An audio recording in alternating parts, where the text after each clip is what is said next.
Hi, welcome to video 9.2b Geometric Series. So you've seen this before. A geometric series is a series such as 2 plus 6 plus 18 plus 54. Remember, we are dealing with series right now, so we're adding the terms. And what happens is each term is equal to the previous term times a particular constant. That constant is called, let me change this view here right now. This is too big. That constant is called the common ratio because the ratio of 6 to 2 is 3. The ratio of 18 over 6 is 3. Okay, now if you think about it, it's 2 times 3 to the 0. The next one is 2 times 3 to the 1. The next time is 2 times 3 to the 2 because obviously I'm just taking the previous term and multiplying by 3.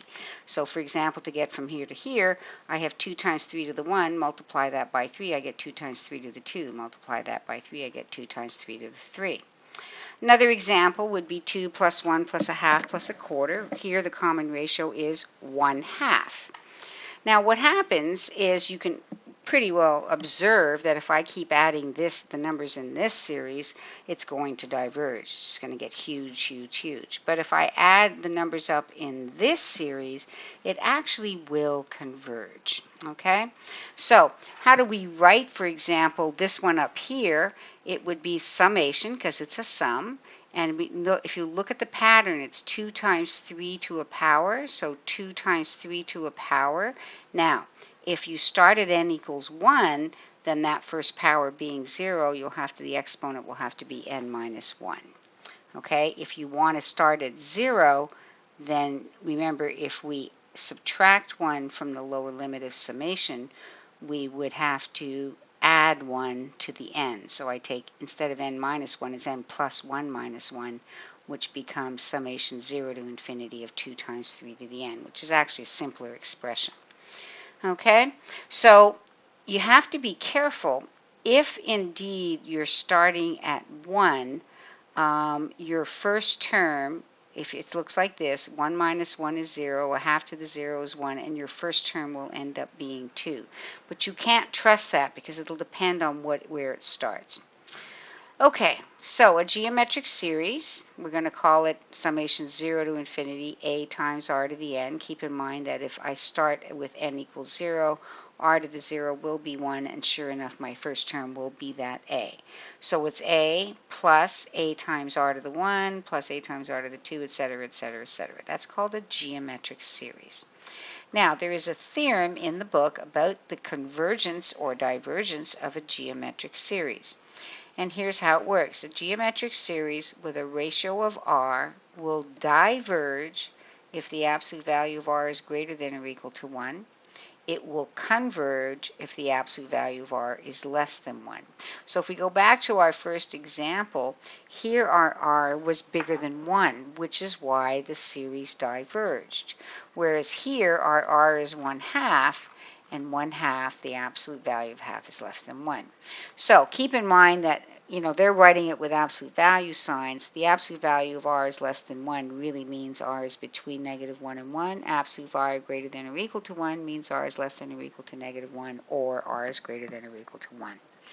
If it does converge, if the absolute value of the common ratio is less than 1 and it does converge, this is one of the very few times we're actually going to have a formula to figure out exactly what that series converges to.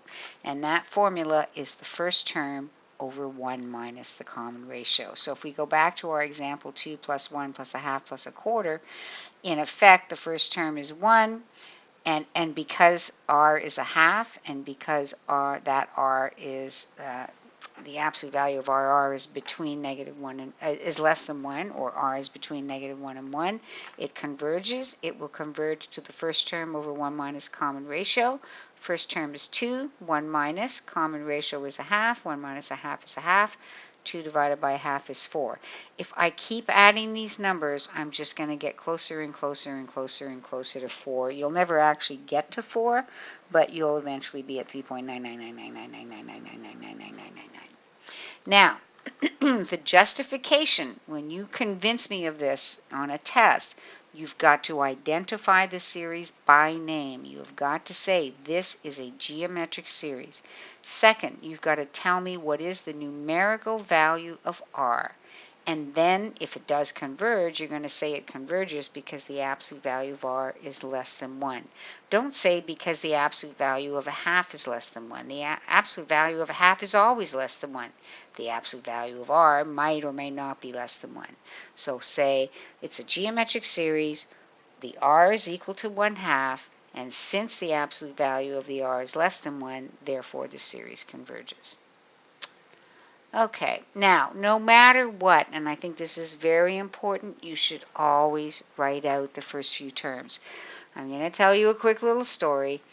2 years ago, a whole bunch of students on this test, which should be an easy test, did not write out the first few terms and mistook what they thought was the first term and ended up getting every multiple choice wrong on geometric series. So, note to self, write out the first few terms. So, here's an example. If you write out the first few terms, if you replace n by 0, negative a third to the 0 is 1. 1 times 3 is 3. The next term, replace n by 1. That'll be negative a third to the 1, which is negative a third. 3 times negative a third is negative 1. Replace n by 2. Negative a third squared is 1/9. 3 times 1/9 is 1/3, etc., etc., etc. Okay? Now you can see what's happening as I keep multiplying by negative a third. That's my common ratio. Now, I'm trying to give you an idea of what's going on here. Now, notice these are alternating. You have a positive, then a negative, then a positive, then a negative. Of course you do, because you're raising a negative to an even power, then an odd power, then an even power, then an odd power. If you look at, start adding up these terms, 3 minus 1 is 2. So then 2 plus a third is 2 1/3. But then I'm subtracting a ninth and I'm getting to 2 3/9. Then I'm adding 1/27th and I'm getting 2 6/27. So if I look at where the sums are, the sum of the first 1 terms is 3. The sum of the first 2 terms is 2. And then I'm just kind of bouncing back and forth, and it is actually going to converge to a number here between 2 and 3. Anyways, you don't have to try and figure that out on your own. You can simply identify it as, oh, look, it is a geometric series. I keep multiplying each term by negative a third to get the next term. The common ratio is negative a third. Since the absolute value of that common ratio is less than 1, the series converges to the first term over 1 minus the common ratio. The first term was 3. The common ratio was negative a third. Be careful. So that becomes 1 plus a third, which is 4/3, and it ends up converging to 2.25. Okay, now geometric series can be used in the to change repeating decimals into mixed numbers or into fractions. The old way of doing that, by the way, I don't know if you remember that, would be to multiply it by 1,000 so that all the decimals places line up, but we're not going to do that, okay? So what we're going to do is we're going to look at it this way. We're going to say 0.0371 with the bar only over the 371. So we know that that means 0.0371, 371, 371, 371. I'm going to break that up into a sum and go, well, isn't that 0.0371?